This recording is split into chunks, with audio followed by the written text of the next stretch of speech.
Eu argumentei que depois dessa coletiva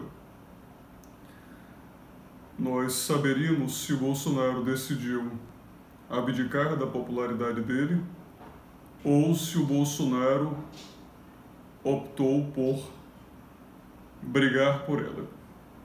É engraçado porque é cêntrico posicionar desse modo a dicotomia, porque parece óbvio que você sempre vai brigar por popularidade, né? Mas pergunta à democracia de impopularidade brasileira se isso de fato resulta, esse paradoxo cotidiano visto na maneira como certas estruturas institucionais, instituições que hão de ser preservadas, o Congresso Nacional, por exemplo,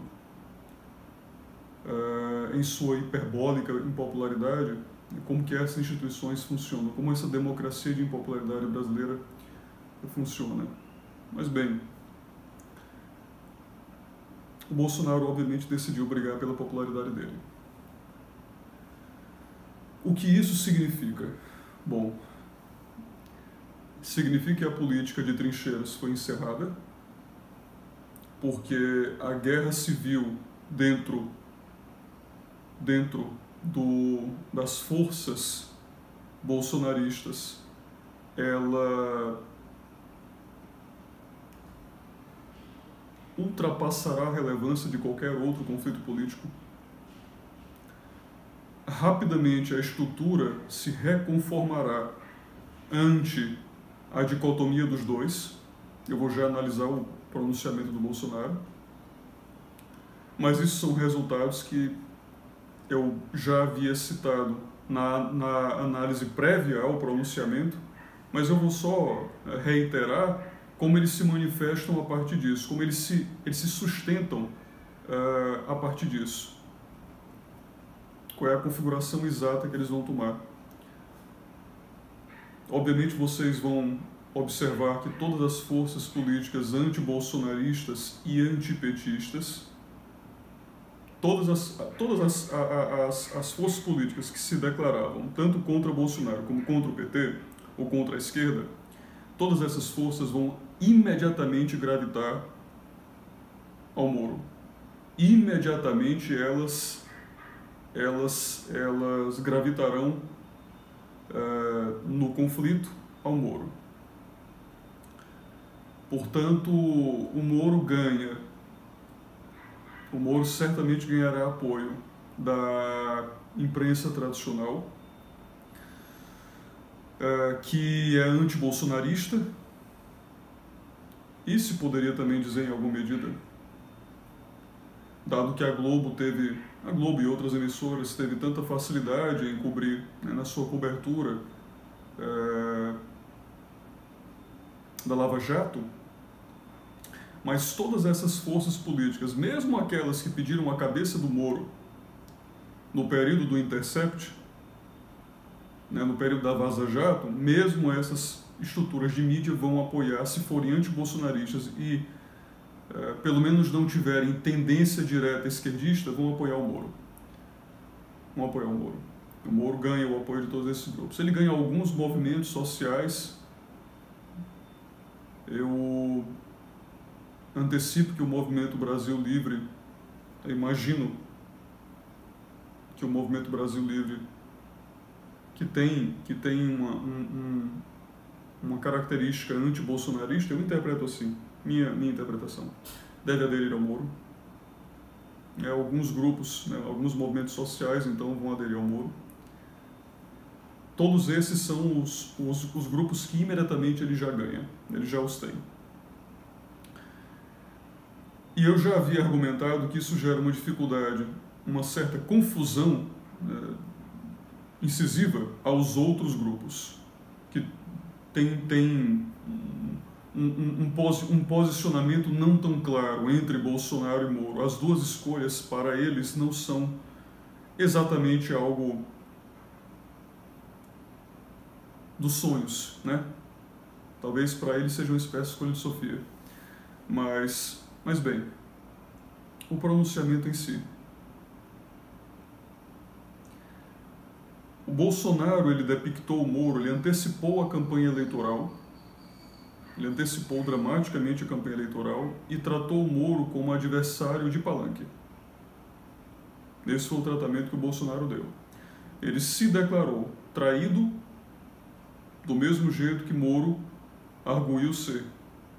É passível de subentender que Moro se apresentou como traído, ele fez o mesmo. Ele disse que a coletiva, pela manhã já havia dito que essa coletiva de imprensa, ao invés de uma interação direta com ele, seria, de fato, uma revelação nesses termos. Ele tomou um cuidado dedicado a caracterizar as desavenças dele com a Polícia Federal, ou com o trabalho que a direção da Polícia Federal vinha projetando sobre, principalmente, a sua tentativa de assassinato. Isso é retoricamente muito bom, porque é plausível, ele tem vários argumentos eficazes dentro da sua base, eficientes dentro da sua base, para questionar essa teoria que, de certo modo, ficou estampada de lobo solitário no comportamento do Adélio. Esses questionamentos são muito lúcidos, eles têm viabilidade lógica, eles terão ressonância na base do Bolsonaro, com certeza. Mas isso é a respeito do trabalho da Polícia Federal. Isso, por exemplo, uma discordância que Bolsonaro tivesse, pudesse ser resolvida diretamente com o Moro, etc., não envolve não justifica toda a dedicação que Bolsonaro teve em criar um histórico. Ele iniciou a apresentação dele como histórico, né? Moro é meu ídolo, eu era um reles deputado, conversei com ele em certa ocasião, ele mal me reconheceu, depois me ligou, falou comigo, eu me reuni depois de eleito e acertamos os detalhes da sua condição como ministro, eu sempre fui sincero sobre o meu poder de veto, por diversas vezes o conflito foi difícil, e aí o segredo inteiro está nas dificuldades que ele vai descrever. O segredo está nas dificuldades. Ele diz, o Moro certa vez nomeou para um cargo de chefia relevantíssimo uma ideóloga de gênero, uma identitária política, uma esquerdista, uma abortista. Ora, isso é fundamental para a base dele. O que ele está dizendo? Olha, ele está apresentando uma consciência política importantíssima. Ele sabe que o único adversário real que ele tem à popularidade é pela direita, não pela esquerda. Eu já argumentei isso diversas vezes. É pela direita, não pela esquerda. Então ele diz, qual foi a estratégia dele com o Moro? Ele tentou jogar o Moro para a esquerda dele. Ele disse, olha, o Moro, ele escolheu, eu fiquei indignadíssimo, a dificuldade que foi exonerar esta mulher, porque ela era uma abortista, etc. E todos sabem, o meu governo é cristão, meu governo é isso, meu governo é aquilo, o posicionamento político dos meus ministros tem que estar acertado desse modo. Isso me desautoriza e tudo mais. Ele o configura como esquerdista. Outra ocasião. Admiro muito o ministro, etc., mas é um desarmamentista. Olha só que interessante, né? Olha só que interessante. É claro que isso é totalmente irrelevante para, entre aspas, o momento, né? O momento, a excepcionalidade da demissão do ministro. Fecha aspas. Mas por que não foi relevante? Por que é relevante? Porque não foi relevante quando não o impediu de escolhê-lo, correto? Né? Todos já sabiam, ele já sabia que o Moro era desarmamentista quando escolheu o Moro. Se isso fosse algo que o impedisse de tê-lo como ministro, ele não teria sido escolhido como ministro. Eu suponho. Mas o que ele está fazendo? Ele está jogando o sujeito para a esquerda. Porque a esquerda é desarmamentista. Ele está ligando o Moro a posições impopulares. Eu fico pasmo com aquelas senhoras que estão andando na praia e foram presas por governadores, por prefeitos. Cadê o pronunciamento do ministro da Justiça a respeito disso? Ele pode ficar silente diante dessas arbitrariedades? Olha o que está sendo feito, né? Ele está configurando o Moro como leniente e tudo isso é margem para debate. É margem para debate. Debate onde? Na campanha eleitoral, que ele antecipou. Ele chamou o Moro para porrada. Ele pagou para ver. Ele pagou para ver. Ele desafiou, ele se sentiu, ele disse que foi desafiado e cobriu o desafio. Ele abriu a campanha eleitoral configurando como anti-liberdade, anti-arma, abortista, ideólogo de gênero. Ele está o lançando para a esquerda, correto? Ele o lançou para a esquerda. Esse pronunciamento, essa coletiva, foi projetado em que sentido? Para isso. Ele abriu a campanha eleitoral. Ele está afirmando que ele não vai ceder à popularidade dele. Ele vai contestar a liderança política do Moro. Ele vai contestar a liderança política do Moro. O ponto é diante disso, o que o Moro faz? Né? O que o Moro faz? Porque enquanto o Bolsonaro guerreia com o Moro, o que a esquerda, por exemplo, faz? Não é? A esquerda espera. Numa briga de dois tigres, um felino menor encontra talvez alguma expectativa de vencer o vencedor. Deixa os dois tigres brigarem e vê o que acontece. A esquerda não pode fazer nada. Ela não tem poder nenhum. A popularidade dela, de bolha, restrita entre a esquerda, continua.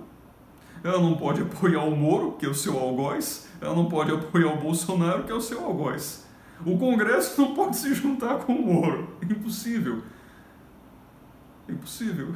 Quer dizer, imagina o Moro recebendo aqueles políticos pedindo favores, que querem o loteamento do Estado. O Congresso consegue se aproximar do Moro?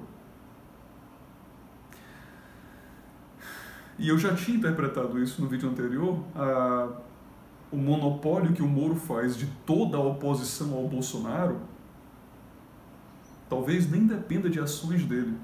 Talvez parado, mesmo que ele não queira, porque ele ajuda Bolsonaro.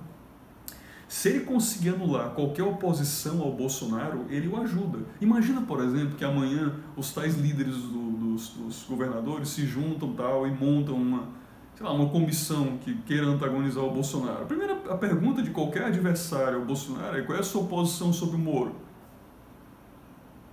A imprensa vai prontamente indagar a qualquer um que queira adversariar Bolsonaro: qual é a sua posição sobre o Moro? Qual é a sua posição sobre o Moro? Ele vai virar um subordinado do Moro. Qualquer opositor do Bolsonaro ou é abertamente subordinado ao Moro, ou ele é adversário do Moro pela posição primária de opositor ao Bolsonaro.